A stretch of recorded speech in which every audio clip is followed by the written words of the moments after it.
ისევ მორკინალებით ეძალებიან. ახლოს თამაშობენ, აი 10 მეტრი მოიგეს, ჩვენ 22 ხაზზე არიან უკვე. ახლა ჩვენება დაცვა დააწყეს, ჩვენივრად. ახლა ფეხი მოიყვება და აი მაჩხანელმა და ლეველი. ახლა მხოლოდ თვალი ვადევნოთ მაჩხანელს. არა, მას ვერ დაეწია ვერანაირად.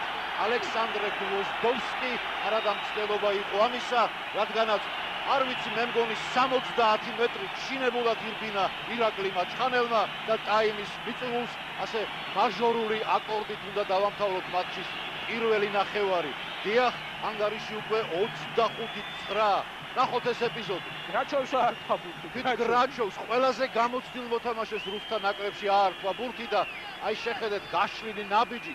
რაოდენი ენერგიით მიიწევს იგი რუსების ჩათვლის მისაკენ.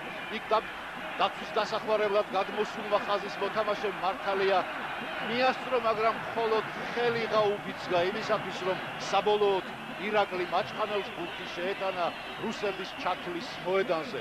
ახლა სიტყვა მახო ურჯუკაშვილზეა. ნახოთ, ჯერჯერობით მას არც ერთი დარტყმა დღევანდელ მატჩში არ გაუწუდებია. მახო ურტყავს კი? მახო დაარტყა. ძალიან კარგი. იცითება ასეთი აქვს, რომ მახო უნდა დაარტყას. დაარტყას მახომ, რა გვენაღლება? არის. არც არაფერი. 27-9. 27-9. რა თქმა უნდა, ქება დადიდება ირაკლი მაჩხანელს და არანაკლები მახო ურჯუკაშვილს.